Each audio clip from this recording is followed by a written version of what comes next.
Assalamualaikum warahmatullahi wabarakatuh. Welcome back to CISP Channel Sharing and Learning. Salam sejahtera buat teman-teman pejuang NIP ASN P3K 2021. Oke teman-teman, jadi untuk tahapan tes P3K tahap pertama memang sudah selesai ya. Tapi buat teman-teman semuanya yang kemarin sudah ada pengumuman dan dinyatakan lulus, memang kita harus menunggu dulu untuk jawab sanggah ya, masa sanggah ini selesai baru benar-benar kita bisa memastikan apakah kita sudah lulus untuk P3K tahap pertama atau belum. So, teman-teman sekarang silakan bisa buka SSCN ya, login, dan teman-teman bisa lihat pengumumannya. Seperti yang bisa nampak di layar ya, selamat Anda lulus seleksi P3K Guru tahun 2021. Jadi sekali lagi selamat buat teman-teman yang dinyatakan lulus tes P3K Guru 2021 untuk tahap yang pertama. Dan walaupun teman-teman sudah lulus, masih ada tahapan selanjutnya nih, yaitu tahap pemberkasan. Karena memang untuk pengalaman, ada juga teman-teman nih yang tidak lulus di tahap pemberkasan. Jadi walaupun kita sudah lulus di administrasi di awal ya, lalu juga kita sudah lulus pada tahapan tesnya atau kompetensinya, di tahap pemberkasan ini kita juga harus cermat nih, harus hati-hati, benar-benar apa yang diperlukan di situ kita prepare, kita maksimalkan sebaik mungkin.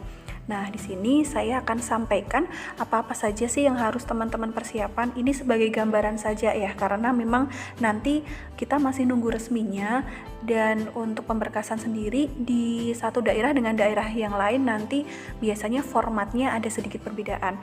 Namun untuk secara umum ya kurang lebihnya hampir sama saja nih teman-teman.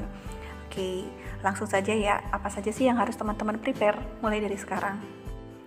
Yang pertama adalah scan ijazah asli. Nah, untuk scan ijazah asli ini pasti dipakai ya teman-teman, jadi tidak ada salahnya untuk kita prepare mulai dari sekarang. Dan kalau teman-teman masih punya kemarin yang dipakai untuk pendaftaran gitu ya, scan-scannya bisa dijadikan satu folder, mungkin folder pemberkasan gitu, jadi kita nanti lebih mudah lagi untuk mencarinya gitu ya. Teman-teman juga boleh scan-nya mulai dari ijazah SD mungkin ya, SD, SMP, SMA, dan juga S1 sesuai kemarin itu teman-teman daftarnya kualifikasi pendidikannya itu apa. Kalau S1 ya S1 gitu ya, itu boleh di scan semuanya. Kalau saya sih kemarin hanya pakainya S1 saja gitu, tapi tidak ada salahnya karena saya juga prepare scan-nya mulai dari ijazah SD gitu. Di sini perhatikan semua datanya harus lengkap ya, tidak boleh ada yang ketutup, tidak boleh ada yang yang kepotong gitu. Jadi harus jelas gitu teman-teman. Dan ada yang tanya, Kak, ini boleh nggak sih scan-nya pakai HP gitu? Boleh saja sih ya, scan pakai HP itu juga bisa jelas, tapi kalau saya sendiri sih untuk amannya saya lebih suka untuk scan itu ya pakai alat scan gitu teman-teman. Lanjut untuk ukurannya, yang penting teman-teman buat dalam PDF dulu saja, nanti kita sesuaikan maksimal ukurannya berapa, itu bisa ya. By the way, ini ijazah saya ambilnya dari Google ya teman-teman, hanya buat contoh saja. Lanjut, yang kedua adalah transkrip nilai, silakan teman-teman juga bisa scan mulai dari sekarang ya. Yang ketiga adalah scan surat keterangan sehat jasmani asli ya teman-teman. Ini nanti teman-teman bisa medical check up itu di rumah sakit yang sudah ditentukan atau sesuai dengan domisili dari teman-teman itu di mana.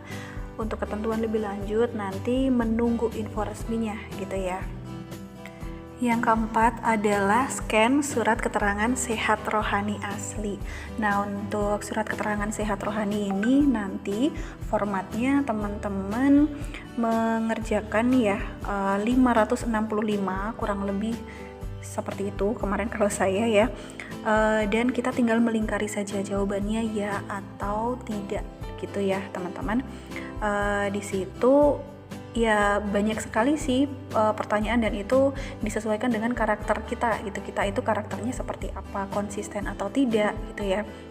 Contohnya kemarin itu ada pertanyaan aku tidak suka mandi, ada yang kayak gitu. Lalu aku telah dikecewakan cinta, leherku sering membercak merah, aku takut dalam kegelapan. Ya macam-macam sih pertanyaannya. Ya ada yang lucu-lucu juga teman-teman, ya kurang lebih seperti itu, dan hasilnya mungkin akan sedikit berbeda ya dari keluaran rumah sakit satu dengan yang lainnya. Nah ini untuk saya seperti ini. Hasilnya adalah pada saat ini tidak ditemukan adanya gejala dan tanda gangguan jiwa yang bermakna yang mengganggu aktivitas dan fungsinya sehari-hari, ya kurang lebih seperti itu. Yang kelima adalah scan surat keterangan bebas nafsa asli ya ini teman-teman. Jadi semacam nanti kita tes urin gitu untuk mengetahui kita bebas dari narkotika, obat-obatan gitu atau tidak. Nah hasilnya kurang lebih seperti itu. Jadi untuk MCU medical check up mulai dari tadi nomor 345 ya, surat keterangan sehat jasmani, surat keterangan sehat rohani, lalu surat keterangan bebas nafsa. Kalau yang keterangan sehat jasmani itu kita dicek juga nih pakai alat-alat itu loh, kayak kita ngecek secara fisik lalu kita ada penyakit apa gitu juga nanti dicek itu. Jadi untuk nomor 3, 4 dan 5 itu kemarin saya di satu rumah sakit yang sama gitu. Jadi dalam satu rangkaian ya sekalian gitu teman-teman. Oke, untuk syarat yang keenam adalah SKCK. Nah, untuk SKCK ini silakan teman-teman persiapkan foto ya, fotonya itu ukuran 4x6. Fotonya resmi ya teman-teman, dengan backgroundnya warna merah ya, dengan kemeja ya, pokoknya kayak foto resmi seperti biasa itu. Lalu teman-teman juga bawa identitas, di fotokopi juga. Dan langsung datang ke Polres. Kalau saya kemarin langsung ya, kan ada yang tahapnya ke Polsek dulu gitu. Saya kemarin langsung, di situ biaya sekitar 35.000. Lama apa cepet sih? Lama apa cepetnya itu tergantung dari banyaknya antrian. Nah kalau untuk pemberkasan seperti ini kan biasanya banyak tuh bareng-bareng. Nah yang bikin lama itu adalah nanti antriannya. Kalau untuk prosesnya sih cepet teman-teman, itu nanti kita tinggal ngisi data-data lalu itu kita tempel foto dan sebagainya, itu cepet kok prosesnya.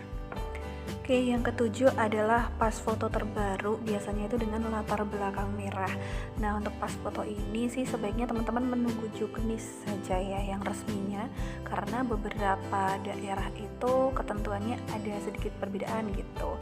Kalau kemarin saya ya, nah kalau biasanya sih memintanya dengan kemeja putih lalu dasi gitu ya, dasi panjang. Nah, saya seperti itu. Tapi ada yang nanti dengan jas atau dengan dasi kupu-kupu gitu. Mungkin ya ada juga daerah yang penting kemeja saja, ada yang seperti itu gitu, kemeja yang resmi gitu. Jadi untuk pas foto sebaiknya menunggu juknis resmi. Yang ke-8 adalah DRH ya, atau daftar riwayat hidup.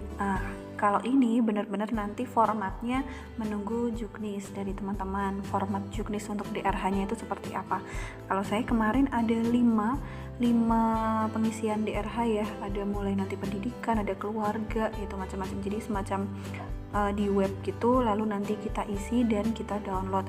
Teman-teman silakan untuk menunggu saja juknis resminya, karena di SSCN juga nanti kan teman-teman ada menulis DRH juga ya, itu ya setelah masa sanggah selesai.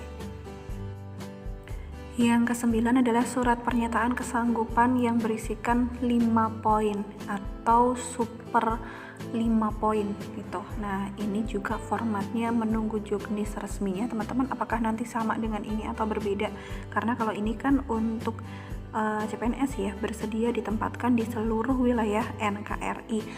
Pastinya nanti untuk P3K ada sedikit perbedaan. Nah, nanti teman-teman menunggu saja untuk juknis resminya. Oke, yang ke-10 adalah surat lamaran. Nah, lagi-lagi ini formatnya menunggu juknis ya, teman-teman.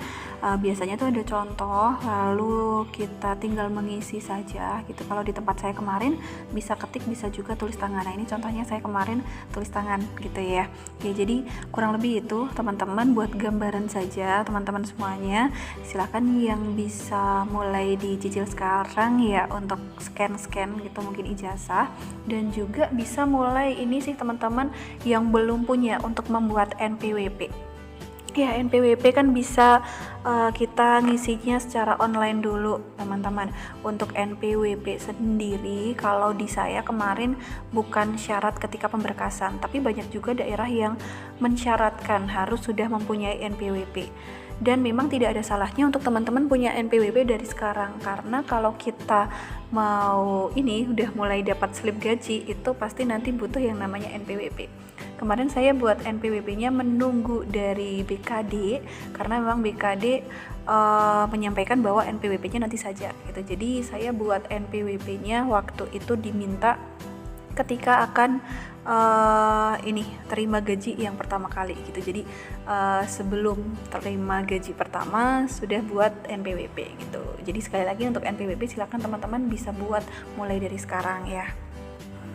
Oke, jadi untuk pemberkasan sendiri, kadang itu memang banyak teman-teman yang bingung dan teman-teman tuh banyak yang overthinking gitu, banyak yang tanya ke saya ya Japri, misalkan kayak ini, Kak, saya itu namanya di KTP ada gelarnya, tapi kan di ijazah di KK itu tidak ada. Gimana ya Kak, nanti kalau ini berpengaruh ke pemberkasan saya jadi tidak lolos gitu. Nah, teman-teman jangan khawatir gitu. Yang penting teman-teman ikuti arahan, ikuti juknis yang dikeluarkan oleh BKD setempat gitu. Kalau ada syarat yang tidak dicantumkan di situ, yang tidak lengkap ya nanti itu tidak lolos gitu. Atau di sini yang membuat tidak lulus itu karena hal-hal yang sifatnya pokok gitu, yang sifatnya dasar banget.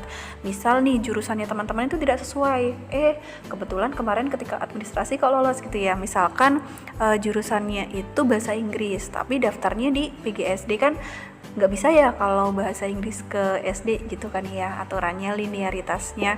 Nah, hal-hal yang sifatnya pokok seperti itu. Jadi kembali lagi teman-teman nggak usah overthinking, ikuti saja arahan dari BKD dan prepare semuanya sebaik mungkin gitu ya. Oke, sekali lagi saya ucapkan selamat kepada teman-teman semuanya yang sudah dinyatakan lulus tes kompetensi P3K tahap yang pertama. Semoga dimudahkan pada tahap nanti pemberkasan, lulus dapat NIP P3K 2021, berkah amanah ya teman-teman semuanya. Selalu update info di sini. Mungkin yang belum lulus PPG, belum pretest ya, semoga ya dalam waktu dekat bisa pretest, bisa PPG, nanti serdik gitu ya teman-teman. Juga bisa untuk ikut guru penggerak juga semuanya. Pokoknya kita tingkatkan profesionalitas guru bersama-sama. Tetap semangat juga buat teman-teman yang belum lulus di tahap 1 atau baru akan mulai untuk tes di tahap 2 ini. Semangat, semoga dimudahkan semuanya, dilancarkan semua, lulus semua ya. Jangan lupa untuk mendukung channel ini dengan cara like, subscribe, komen, dan share-nya ya teman-teman. Update juga info di IG aku cispi_47. Oke. Jangan lupa teman-teman juga bisa ikut grup pemberkasan ya, linknya ada di deskripsi. Ada grup pemberkasan, ada juga grup P3K guru, ada grup P3K yang umum juga teman-teman. Oke, sampai jumpa semuanya. Salam dari saya, Cispi Channel Sharing and Learning. Wassalamualaikum warahmatullahi wabarakatuh.